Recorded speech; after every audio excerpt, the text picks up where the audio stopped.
Heider Garcia, Dallas County Elections Administrator. Thank you so much. Thank you for inviting me. We appreciate it. So at this conference, with all elections administrators and county clerks who administer elections across Texas, the Secretary of State basically is providing emotional support. Why is this necessary? I think it's going to be an intense season coming after the 2020 election and all the talk and I guess controversy, you could call it, around elections. There's been a lot of pressure and the tone in social media can be very difficult, right? We've seen election officials get threatened. We've seen a lot of pressure on the offices, scrutiny, and so it kind of feels a little ungrateful sometimes to put in all the effort we have to put into our work to make sure we have safe and secure elections. So probably that's why. Your experience, but the fact is when you hear the Secretary of State offer this emotional support, how do you receive it? We welcome it. I think it's important for us as election officials to know that the state has our back, that our work doesn't go unnoticed. She said it perfectly, right?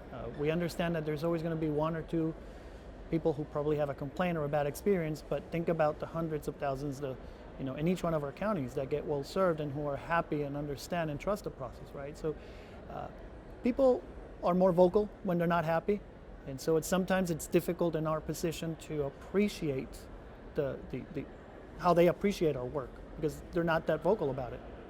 And CBS News did a survey and they found out of Texas's 254 counties, 77 counties had an elections administrator leave, at least one, since 2020.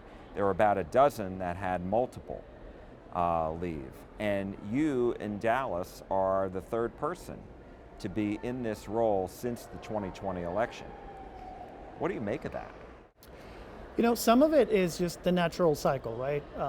But I think for some people that natural cycle of just retirement has accelerated a little bit.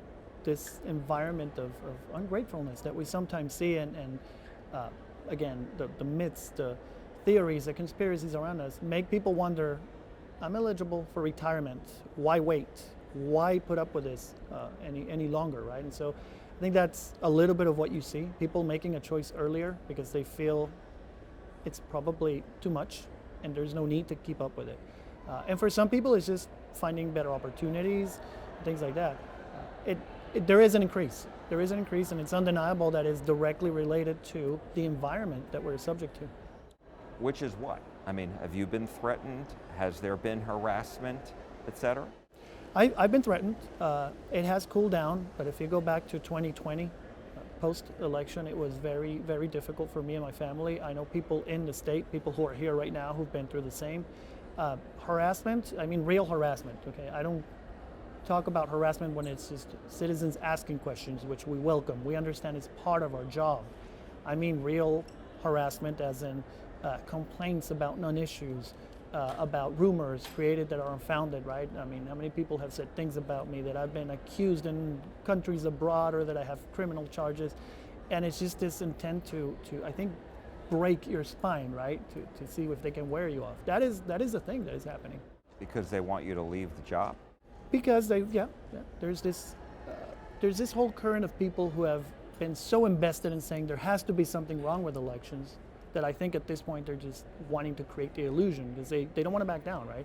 For some people it's just hard to say, hey look, it's been 4 years and we found nothing. Maybe elections are clean and crisp and it's okay, I wish they would, right? We bent over backwards to show it.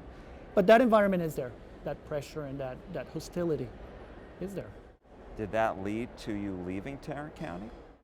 That was a very particular circumstance. It wasn't the voters, it wasn't the activists, right? It was just my relationship with the county judge was broken, but that's past. And it didn't stop you from wanting another job. So when the Dallas County job came available, it's something you obviously wanted to do. I love this job. I'm good at what I do. I feel that it's something that makes a difference. I come from a place where we lost free and fair elections, and so I know what this is. I don't take it for granted. So that's my motivation to keep going, right? In spite of the difficulties, to me, it's worth it. And I think if you ask anyone here, they'll tell you it's worth it because we understand what it is to not have this, right? To not have a process you can trust and leaders that you know were duly elected. Talk to me about the experience, because in Dallas County's case, they got someone like yourself who is experienced in this job, in this role. But CBS News found 416 years of expertise has been lost since 2020 in Texas. How big of a deal is that?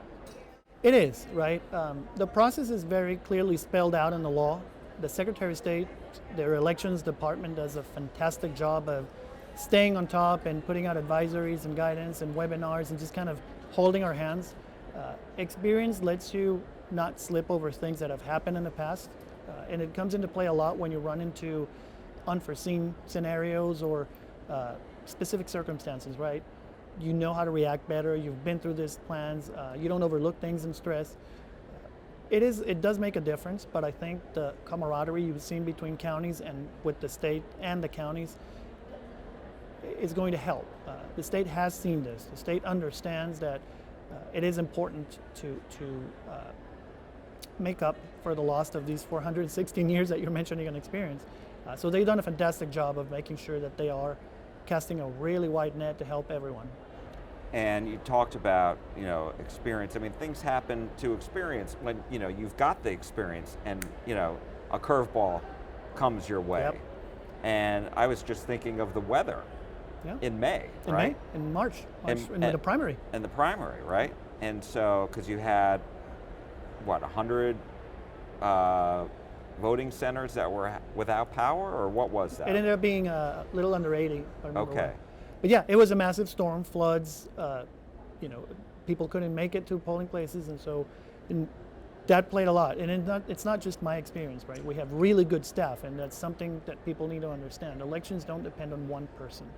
Solid institutions like the ones we create, people can come and go. The institution is always there. And so we have fantastic staff that has a lot of experience. Some of them are new, and sometimes that's an asset, right? To bring new ideas, new approaches to things. But having that solid foundation of experience and that support from the state's office to say, we're going through this, here's our plan, how does it sound to you, what are we missing? That's the key to get through that. And I wanted to find out, is there anything that you think the legislature can do to help elections officials like yourself do their job, not face all this acrimony, etc.? I think the more we can educate people, right? This is not a technical problem. This is a perception and a political problem. People need to understand that, sometimes support from leadership, from political leadership, a good strong voice saying elections are clean and we have to stop this nonsense goes a long way. I don't even think we need to change laws. I think we just need to not be afraid to say, guess what? There is no issue with elections. Yes, mistakes are made. Sometimes you have a poll worker that doesn't sign a paper, or a storm where you have to close a number of locations. But it's important for leadership to step up and not be afraid of saying, we have a good process in place. And that's why I appreciate a lot what the Secretary did coming in today and saying, we've got your back. We're going to tell the state that we have clean and honest elections in Texas. Anything else you'd like to say that you think is important on this issue that I may have missed? I think for people who have questions, there's no better way to answer them than to be on the inside. Be a poll worker.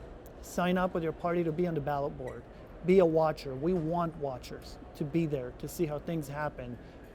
Talk to your elections officials and ask. We want records to understand if you're following the process you're supposed to follow. These are public records. There are a lot of ways to actually verify by yourself that the process works. And that's one thing I always tell people. I don't want you to believe me. You don't have to believe Heider. You can convince yourself.